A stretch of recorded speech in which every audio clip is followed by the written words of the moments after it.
don't half-ass it. Don't half-ass it. I mean, think about it. If you're gonna do something, if you've chosen to do something, whatever it is, easy, hard, if you give it your all and you don't half-ass it, win, lose, draw, get what you want, don't get what you want, whatever the outcome is, if you don't half-ass it, at least you're not gonna have to wonder,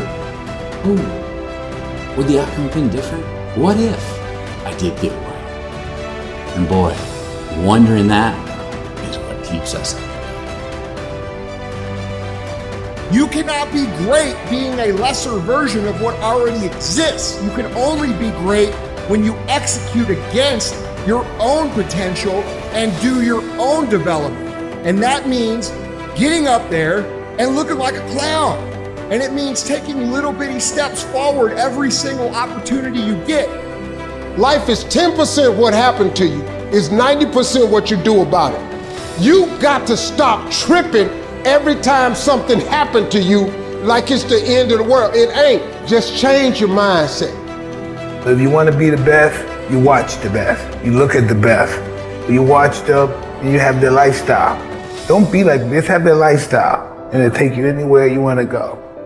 That's the only way you ever get where you want to go. You have to take a path that's dangerous, and most people want to take the safe path. The safe path leaves you stuck in quiet desperation almost every time. It's hell. Motivation is a feeling that comes and goes, and it doesn't matter whether it's there or not. Discipline is infinitely more important. So no matter how you feel, get up and do what you're supposed to do. That's it. And that's discipline. It's not motivation. If you only did what you were supposed to do when you were motivated to do it, that's leaving it to chance. But if you're disciplined, you go do what you're supposed to do. That's the way it works. It's more important to own your weaknesses. We like to run away from weaknesses. Like for instance, if you're good at running, all you want to do is run. If you're great at reading, you have several books. But we don't do those things that we're not good at. So for me, I realized, man, like I keep on running away from these things I'm not good at. I have to dive into these things. I have to become one with these things. So I made this long list of things I don't want to do. And through that, I found myself. So I started seeing myself very differently than the average human being. I was like, hold on a second. I have something they don't have. And that's when I started to develop these things through working out. It was this great, never-ending work ethic. The more you put into anything in life, the more you're going to get out. Now, for whatever reason, people understand this. And they understand that the more you put into building a business, the more you're going to get out of it. The more hours you spend working on anything, the more you are going to get out. Work pays. They print money, they don't print time. They don't print opportunities. You can lose money and get it back. You can't get time back. You can't get experiences back. Worship getting your time back with your family. Average people focus on money. The great focus on time, because I can't get my time back. Do you have the guts to fail? If you don't fail, you're not even trying. To get something you never had, you have to do something you never did. Don't give up. Don't let the world get you down. When it does get you down, get up and write what you want out of your life and don't fucking stop. You know what I'm saying? There ain't no vacations. Only when people with credit card debt take vacations. You get up every fucking day, you look in the mirror and you tell that mirror, I'm a bad motherfucker. And one way or another, I'm gonna make it fucking happen today. Your dream is the most important thing in this world. You gotta dream about something so big that it dwarfs all your fears. The way you overcome fear is with your dream. You gotta make your dream so big that nothing matters except that dream. You're willing to do everything that's necessary. I was listening to Will Smith the other day. Will Smith said, the best things in life is on the other side of fear. It's on the other side of fear. But fear freezes people, man. The fear of failure freezes people. Suppose I don't do it.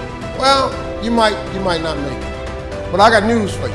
If you don't do it, you damn sure ain't gonna make it. The very fact that you're alive, the very fact that you were born, the very fact that every morning your contract is renewed is a vote of confidence that you are absolutely necessary, that you're indispensable, that you have within you everything you need to face any challenge. That doesn't mean we won't be challenged. Your gift will make room for you. Now, what is your gift? It's the thing that you do the absolute best with the least amount of effort. That's your gift. Quit running away from the gift. Your gift will make room for you. Stop trying to be something you ain't gifted at. You have to understand, if you don't execute on the plan, if you don't get up in the morning when you're feeling tired, scared, if you don't execute, you're not just cheating yourself. You're cheating your family, you're cheating your employees, you're cheating your team, whatever you're a part of. It's bigger than you, man.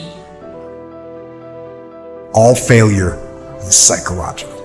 This does not mean that you won't lose some battles, because you will.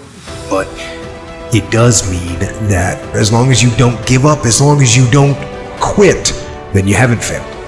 It just means you've made a temporary tactical retreat. It means you've made a brief withdrawal so that you can regroup, reattack. Don't die with this gift and don't never use it. All of y'all got this wonderful gift, but you gotta use it. Some of you are not successful because every single time you run up against a trial, every time you run up against a tribulation, you stop. There is no getting around. Ain't no elevator to the top. You got to take the stairs. Stop trying to do everything the short way. Stop trying to figure out the easy way. You got to get messed up sometime.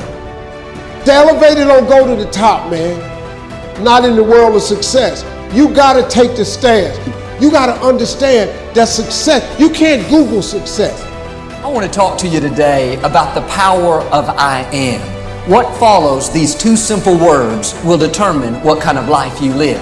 I am blessed, I am strong, I am healthy, or I am slow, I am unattractive. The I ams that are coming out of your mouth will bring either success or failure. All through the day, the power of I am is at work.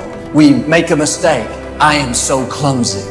We look in the mirror. I am so old. We see somebody very talented. I am so average. Many times we use the power of I am against us. We don't realize how it's affecting our future. Here's the principle. What follows the I am will always come looking for you. Stop complaining and do me a favor. If you want to make a difference, all you got to do is one thing. This is how you get started. You want something different? Listen to me. All you got to do is make a decision. That's it. See, when you begin to understand and acknowledge your fear and you go forth anyhow, you go forth in a spirit and a knowing that there's a way that you can begin to handle this. There's a way out here somewhere. There's a solution. What it is that you're seeking, that you have the capacity to whatever comes up, to handle it, to face it. And rather than feeling powerless, you begin to feel powerful.